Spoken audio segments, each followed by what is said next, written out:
Bonjour à toutes et à tous les amis, on se retrouve pour la review de Monday Night Raw du 2 mai 2022. Et donc pour ouvrir le show, on avait une petite promo, donc c'était la Bloodline tout simplement, c'était Roman Reigns, Paul Heyman et les Usos qui ont ouvert le show.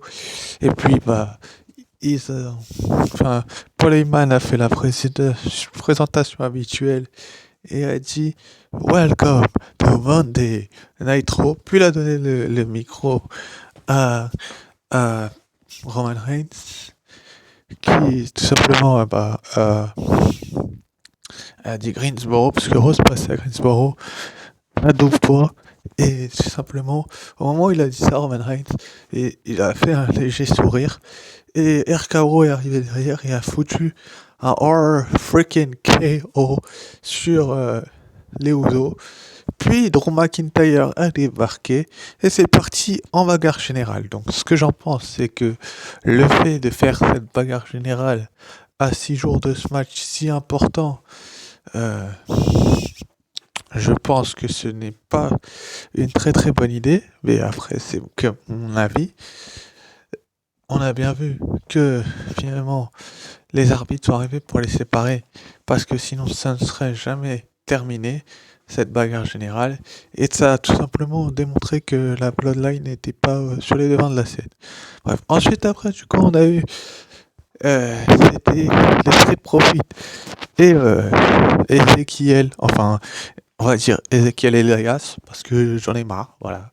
Kevin Owens a raison, c'est Elias, au moment donné on va arrêter d'en faire un chichi, qui ont affronté l'Alpha Academy, donc, et Kevin Owens. Donc Otis et Chad Gable et Kevin Owens. L'Alpha Academy a gagné avec Kevin Owens grâce à une distraction de Kevin Owens qui a tiré le pied d'Ezekiel, donc la streak de Ezekiel, donc le frère d'Elias, ou Elias, on s'en fout carrément, est terminée. Pour ceux qui pensaient qu'elle allait durer pendant des décennies, et bah, vous pouvez aller vous manger des casse-croûtes parce que ça n'arrivera pas. Et, et que ça va pénaliser personne. Enfin, ça peut pénaliser tout le monde. Comme ça peut pénaliser personne. La distraction de Kevin Owens est très très très maligne de la part de la WWE. Euh, du coup, elle était vraiment très maligne. Ça a permis tout simplement à à l'Alpha Academy de s'imposer, de montrer que c'était l'une des meilleures équipes actuellement du côté de Monday Nitro.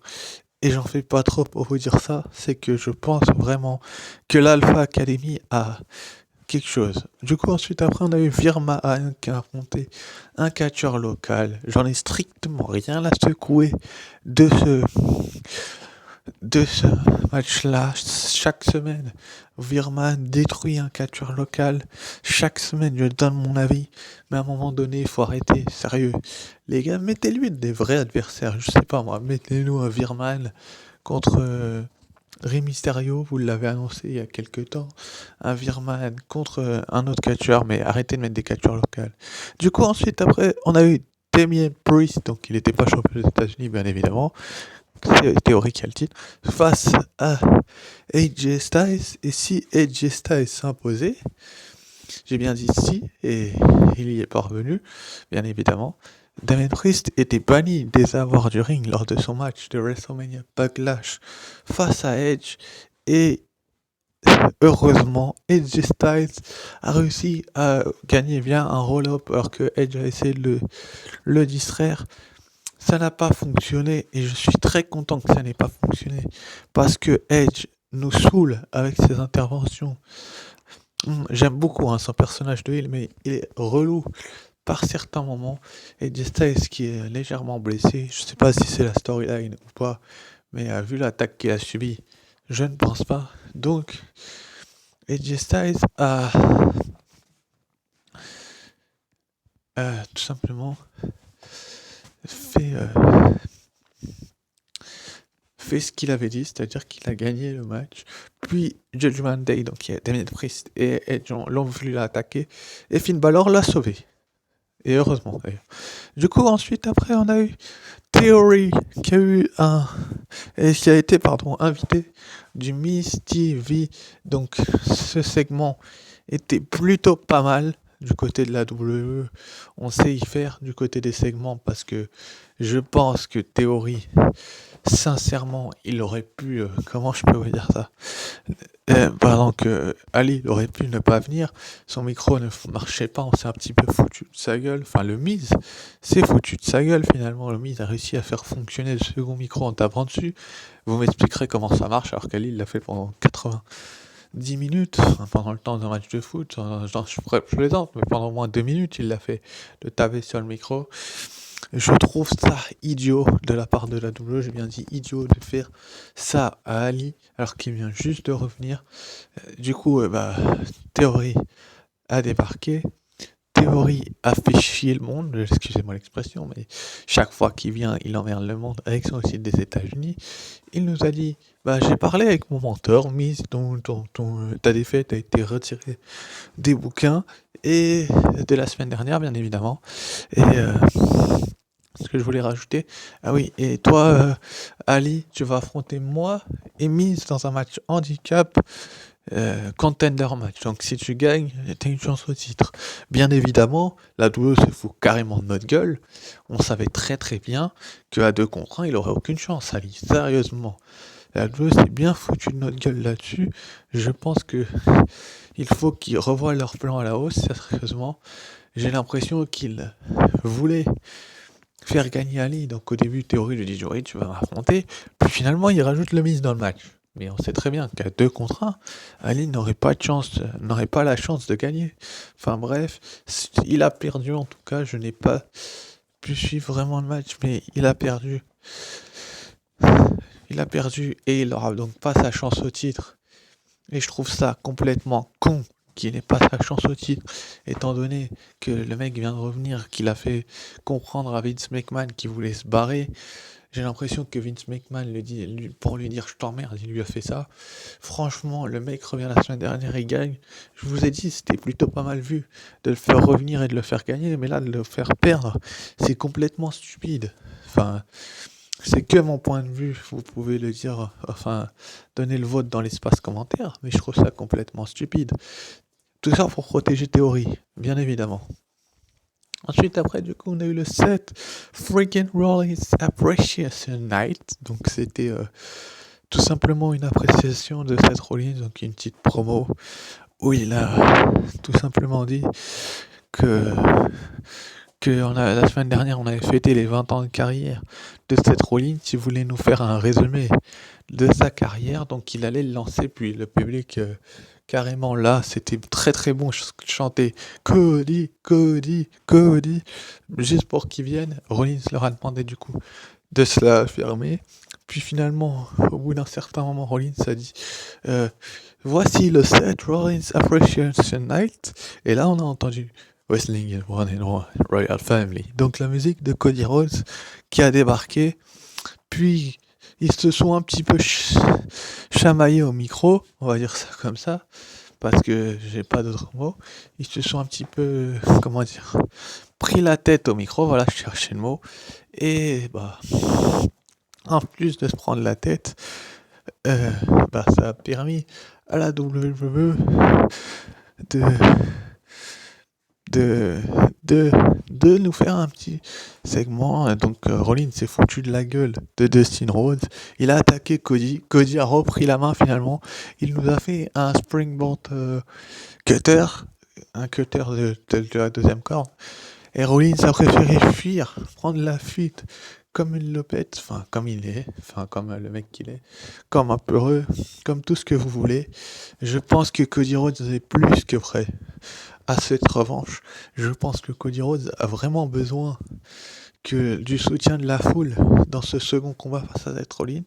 Seth Rollins a dit qu'il avait été surpris du côté de WrestleMania, mais vu ce qui s'est passé au dernier Raw, il risque de l'être encore plus du côté de WrestleMania Backlash, parce que Cody Rhodes va lui faire mal. Ensuite, après, du coup, on a eu Bobby Lashley face à Cedric Alexander. Donc Cedric Alexander qui a été voir Omos et MVP qui leur a dit oui, ce soir j'ai un match contre Lashley, est-ce que je peux me joindre à vous, tout ça. Il a commencé à essayer de rejoindre MVP et Homos.